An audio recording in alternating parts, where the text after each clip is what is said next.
ભક્તિ પરંપરાના આચાર્ય, અક્ષરધામના અધિપતિ એવા શ્રી ભગવાન સ્વામિનારાયણ, ભરતખંડના રાજા મહારાજા ધીરાજ એવા શ્રી નરનારાયણ દેવ,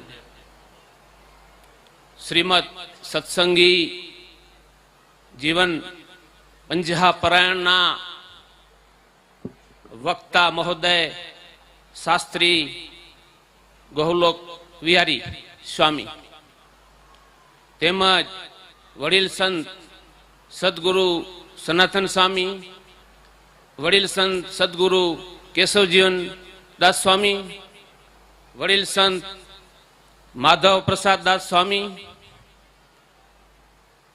ભક્તિનગર, માનુકવા, ભારાસર અને કોડકીથી પધારેલા ત્યાગી સાંખ જોગી બહેનો, આજની આ કથાના જજમાન વાલજીભાઈ કરશન જોધાણી અને તેમના ધર્મપત્ની અક્ષર નિવાસી જીવમાં, જે આજે આપણી વચ્ચે નથી, 11 માસ થયા તે સધામ સિધાવી ગયા છે અને તેમના અંતિમ શ્વાસ સુધી હું એમની સાથે હતો. તેમના દીકરી સાંખ જોગી તપસ્વીની સવિતાબેને આ યજ્ઞના પ્રેરણા સ્ત્રોત્ર છે. એમનો આ સંકલ્પ આજે પરિપૂર્ણ થઈ રહ્યો દેખાય છે. આ સ્થાનેથી હું આ સાંખ જોગી તપસ્વી બેનને નતમસ્તકે હું એમને વંદન સાથે આ કાર્યક્રમને હું આ યજ્ઞને હું બિરદાવું છું. શ્રોતા શક્તિમાં સર્વે બિરાજમાન ભક્તવૃંદ, હરિભક્તો, કર્મયોગી બહેનો અને મારી માતાઓ, સર્વેને મારા આ સભામાં બિરાજેલાને જય શ્રી સ્વામિનારાયણ. વાત મારે એટલી કરવી છે કે આ જજમાન પરિવાર વાલજી કરશન જોધાણીના પિતાશ્રી અક્ષર નિવાસી કરશન દેવરાજ જોધાણી અને તેમના માતુશ્રી અક્ષર નિવાસી શ્રી સાંબાઈ નું યોગદાન અનેરું છે. એ વાત આજે મને કરવી છે પ્રસંગને અનુરૂપ. એમની સેવાઓ નું આજે હું વિશ્લેષણ કરીશ. ભક્તિનગરની અંદર ભાઈઓનું મંદિર વિક્રમ સંવત 2013 ની અંદર નિર્માણ થયું. 12 વર્ષ પછી આ કરશન બાપા અને સાંબાઈ બાની આ સેવા વિક્રમ સંવત 2025 એટલે કે 12 વર્ષ પછી વૈશાખ વદ નોમના દિવસે જે આ મંદિરની અંદર ગણપતિ મહારાજ અને હનુમાનજીની જે મૂર્તિ સ્થાપિત થઈ છે, એના પ્રેરણા સ્તોત્ર વાલજીભાઈના માતા અને પિતાજી છે. એથી પહેલા બાયુનું મંદિર વિક્રમ સંવત 2020 માં થયું.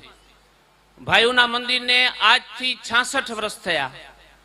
બાયુના મંદિરને 59 વર્ષ થયા.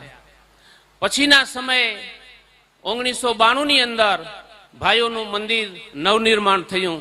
એમાં હનુમાનજીની અને આ ગણપતિ દાદાની મૂર્તિ, આ બંને એમના સુપુત્રો હરજીભાઈ અને વાલજીભાઈની ઉપસ્થિતિમાં આ મૂર્તિનું સ્થાપન થયેલું છે. અને બાયુના મંદિરને 59 વર્ષ થયા. એથી પૂર્વે મહંત સ્વામી, એ સમયના મહંત સ્વામી સદગુરુ સ્વામી ધર્મજીવન દાસે ઈસવીસન 1972 ની અંદર ભક્તિનગર નામ ધારણ કર્યું. એના પહેલા વિક્રમ સંવત ફક્ત 2000 ની સાલમાં એમણે ખીલી ખોડેલી ને કેસરા જેઠા હિરાણીના મકાનમાં આગળના ભાગે જે રૂમ હતો એમાં એમણે આ ખીલી ખોડેલી. તે પહેલા જો જૂની વાત કરું તો જુનાવાસ મધ્યે ઠાકર મંદિરની સમીપે ભૂરાગરવાળી શેરીની અંદર આ જૂનું મંદિર હતું અને ઠાકર મંદિરને આજે 466 વર્ષ થયા. વિક્રમ સંવંત 1613માં આ ઠાકોરજીની સ્થાપના કરી છે અને દ્વારકાથી આ પરિવાર બ્રાહ્મણ પરિવાર અહીં આવેલો મહારાજ 466 વર્ષ આજથી. માનુકવાની ધરતી ની વાતો કરું ને એટલી ઓછી છે, સમયનો અભાવ છે. માનુકવાની ધરતી આ છોટી કાશી છે. મહારાજ 33 વખત અહીં પધારેલા. 1860માં પ્રથમ મહારાજ વર્ણી વેશે કચ્છમાં આવેલા અને પ્રથમ કંઠી રામપર વેકરાના લક્ષ્મણભાઈ મેરાઈને બાંધી અને ભુજ તરફથી કોઈને કીધા વગર મહારાજ અહીંથી પસાર થયા છે નીલકંઠ વર્ણી. બીજી વખત આવ્યા ત્યારે અદોભા અન્ય એવા ભગવાનના પરમ ભક્ત નાથા સુથાર અને બે સપૂત મુરજી અને કૃષ્ણજી હતા એ સિયાણી પરિવારના હતા. દરબારગઢની સમીપે એમનું ઘર આવેલું હતું.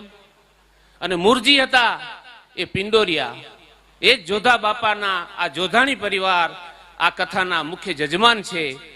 એ મુરજી એ પિંડોરિયા પરિવારથી આવેલા. મને વધારે વાત નથી કરવી, પણ એક વાત મને આજે જરૂર કરી છે કે સેવાના અંગવાળા સંત વાડાસરની ધરતી ઉપર આજથી 120 વર્ષ પહેલા, આ સંવંત હાલે છે 2079, 120 વર્ષ પહેલા 1959 ની સાલમાં સંવંત જેઠ વદ એકમના દિવસે આ કાનજીભાઈના જન્મ થયો. એમનું જ નામ ધર્મ કિશોરદાસજી સ્વામી.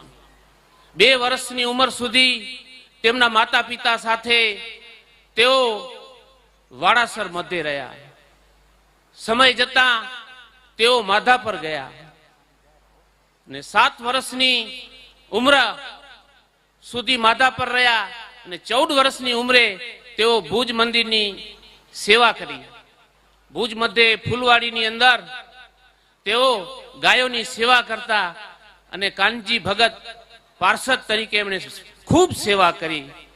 અને સમય આવ્યો છે એમને દીક્ષા આપવાનો.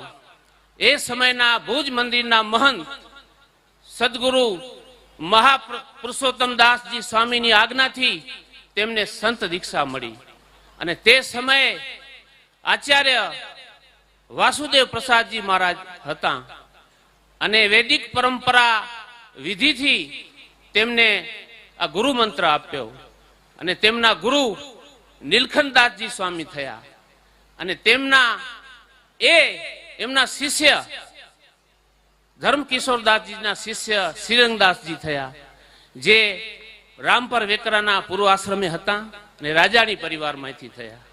જાજી વાતો નથી કરવી, મને વાત ઘણી કરવી છે, પણ સમયના અભાવે હું મારી વાતને સંક્ષિપ્તમાં કરું છું. સમયનો અભાવ છે. ઈ પરંપરાની અંદર અક્ષર જીવનદાસ સ્વામી થયા. એમના ગુરુભાઈ કૃષ્ણચરણદાસ સ્વામી થયા. એ મૂડીના હતા અને મૂળ છત્રીનું દૂધ હતું. એમનું નામ સજુબા બાપુ હતું અને લાખેણી શાખાના હતા અને તેઓ ભુજ મંદિરમાં મહંત તરીકે એમણે સેવા આપી. ત્યારબાદ એમના શિષ્ય રઘુવીર ચરણદાસજી થયા અને એમના શિષ્ય નંદકિશોરદાસ સ્વામી થયા અને એમના શિષ્ય ઘનશ્યામ પ્રિયદાસજી થયા અને ઘનશ્યામદાસજીના શિષ્ય 1980માં સૂર્યપ્રકાશ દાસજી શિષ્ય થયા. આ એમની પરંપરા છે.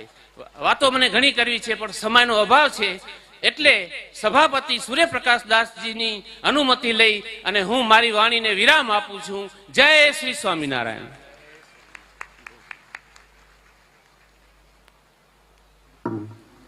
બહુ સરસ જયવીરસિંહ બાપુએ બહુ સરસ વાત કરી. હું વાતમાં એટલો ઉમેરો કરીશ. નંદ કિશોરદાસ સ્વામીની ખૂબ જેમને સેવા કરી હોય એવા વયોવૃદ્ધ સદગુરુ સનાતનદાસ સ્વામી આજે આપણને દર્શન આપે છે. અને એવી એ મૂર્તિ, એવી એ વિભૂતિ દર્શન કરીએ ને તો આપણા અંતરના પાપ ધોવાઈ જાય. એવા અક્ષર નિવાસી નંદ કિશોરદાસ સ્વામીની અંગે અંગની સેવા કરી હોય એવા સદગુરુ સનાતનદાસ સ્વામીને એકવાર તાળીથી વધાવી દઈએ ભાઈ.